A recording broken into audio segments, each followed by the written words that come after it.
I thought it was a really good question from Paul Finebaum on Monday talking about the Georgia Tech job. Had a caller ask him about that job and so forth. I'm going to talk about this Tech situation just a little bit because obviously it directly affects Georgia now, and how much it directly affects Georgia is a good question. Here's exactly what Paul said. He said, "I think Georgia Tech is a thing of the past. I don't think they will ever be relevant again in football." Make sure you're picking up DAWGSTRUCTION. The link is down below. The Tech game is featured in DAWGSTRUCTION. That that game, you know, has got to get better for it to be taken seriously. I think in a real way by fans. Now the program takes it seriously, but anyway, 80 pages, hardcover. It's an awesome book. It's a great Christmas gift, which we're coming around on top of. I just, it's been sad to watch Georgia Tech just fall apart over the last quarter century, almost not quite quarter century, but close.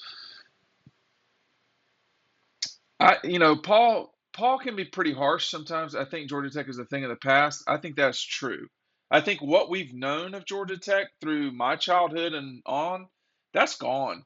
I mean, the notion that they could win a national championship in football, I simply do not believe that. I do not subscribe to that in any way. I just don't buy that at all. Um, him going on to say, I don't think they will ever be relevant again in football. I think it depends on what you consider relevant. And there's a lot of coaches that are going to be interested in this job. It just might not be great coaches. Now, Football Scoop, which is a pretty good indicator of things, is mentioning Charles Huff, the Marshall coach. He's been pretty good at Marshall for some time. We talked about Dion the other day. I don't know, Dion. I don't know if that makes sense for Dion, to be honest. Jamie Chadwell's done a good job at Coastal. Um, Jeff Munkin, who is Todd Munkin's brother, is the coach at Army. Dell McGee is mentioned by Football Scoop, the running backs coach at Georgia, assistant head coach. Um, they also mentioned Bill O'Brien and Dan Mullen. Dan Mullen, I do not think is going to take the Georgia Tech job. I will add that Bronco Mendenhall is someone that I would keep an eye on. He was just at Virginia, left. I don't know why he left. I don't know what's going on there, but someone inside the industry told me to keep an eye on him. We also had a conversation about Dion. I think if you're Georgia Tech and you can hire Dion, you should do it. I mean, because even if it fails, you will have 3 or 4 years of exposure, the likes of which you would never get with Jeff Collins or Bill O'Brien or Dan Mullen. I mean, because the Deion Sanders experiment will be at a Power Five school will be something that will be heavily covered. I mean, he's covered more than any other HBCU coach program, and it's simply because of his understanding of marketing and what he's done over the last 40 years, 30 years. And Dion has done a great job of self promotion, and the coach and on the coaching front, the results speak for themselves. He's done a good job. I think it would be an interesting dynamic with Georgia Tech's academic.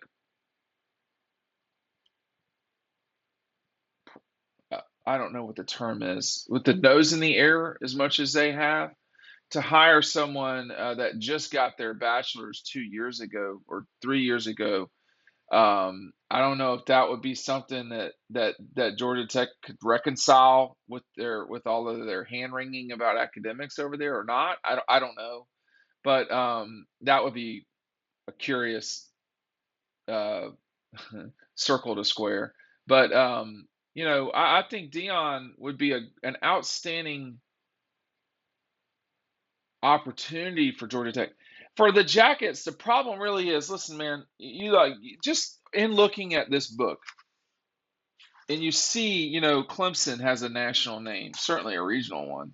You look at South Carolina, they play in the SEC, Arkansas, Auburn, Kentucky, the Gators, not even close to, Missouri is a much bigger school and much more well known, generally speaking, because of the SEC. I don't think they've always been that. And then, Alabama, Michigan, Alabama again. The teams that Georgia plays, um, Tech is probably the least known nationally of all of them. Maybe perhaps with the exception of Vanderbilt, perhaps Mississippi State. I mean, I don't know.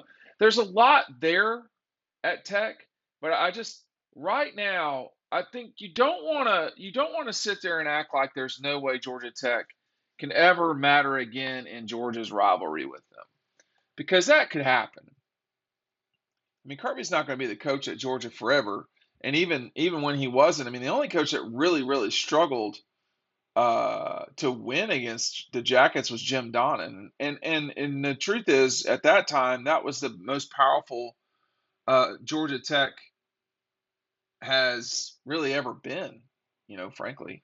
So in our lifetimes, you could say Bobby Ross, that that whole thing, but um, you're gonna want to, if you're Tech, this is probably the most important hire that they will make this century.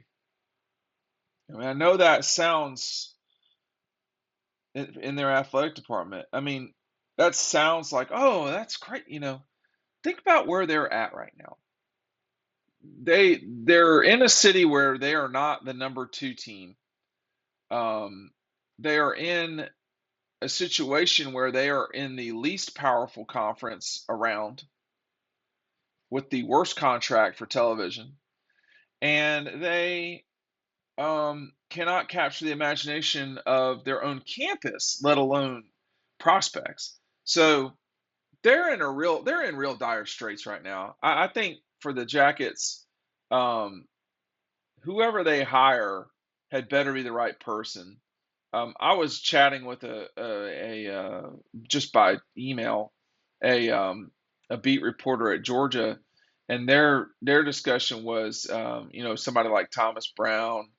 Um, I, there's a couple of things about Thomas or any former Georgia player. Having talked with Mike Bobo off the record through the years, when he was at Colorado State, it would be tough for a Georgia guy to take the Georgia Tech job. Um, and I haven't talked to Thomas in a while, but my suspicion is that he is an NFL guy from here on out. That's my suspicion. But if you're Tech and you can hire Thomas Brown, that would. I mean, I don't know if they'd win or not, but they would definitely not be a clown show. And I mean, Thomas is a very um, he is as impressive a person as I've seen in the coaching or that's in coaching now. Over the last 25 years of covering college football or being around it, Thomas is as high up there as anybody that I've met. So I don't know if he'd be successful or not. I don't know, but he's won a Super Bowl as an offensive coordinator or whatever he was with the Rams. That matters. So um, but I'm not trying to talk Thomas up for the Tech job. I'm just that came up, and I don't know if that would be the right fit. We're going to talk about this sort of stuff and a lot more at Paloma Park, which is downtown in Athens, on the Friday before the Auburn game at 4 o'clock. Paloma Park in Athens, downtown. Make sure you're there. It is a big place. If you like, alcohol or particular types of drinks, they have plenty of it. The food is quite good. I'll say that right now. But we will be there from 4 to 7, which is their happy hour. The Friday before the Auburn game. Come say hello. We'll have the book. We'll have a great time. We'll be talking, Ryan and I, for 3 hours with you about Georgia Auburn and beyond. But as far as the Tech game is concerned, the Tech situation is concerned, it's going to be tough for the Jackets. They needed to fire the AD. On Paul's discussion, talking about how he doesn't ever see them really being relevant ever again. It's going to be tough for Georgia Tech to get where Georgia's at right now, or to get where Clemson's. Let's just say get where Clemson's at. It's going to be tough. With that said, you play in the weakest conference in college football, and if there's ever an opportunity, it's the school that's in Atlanta in the weakest conference out there. But you got to want to do it, and I don't think Tech does. I think that's the real problem.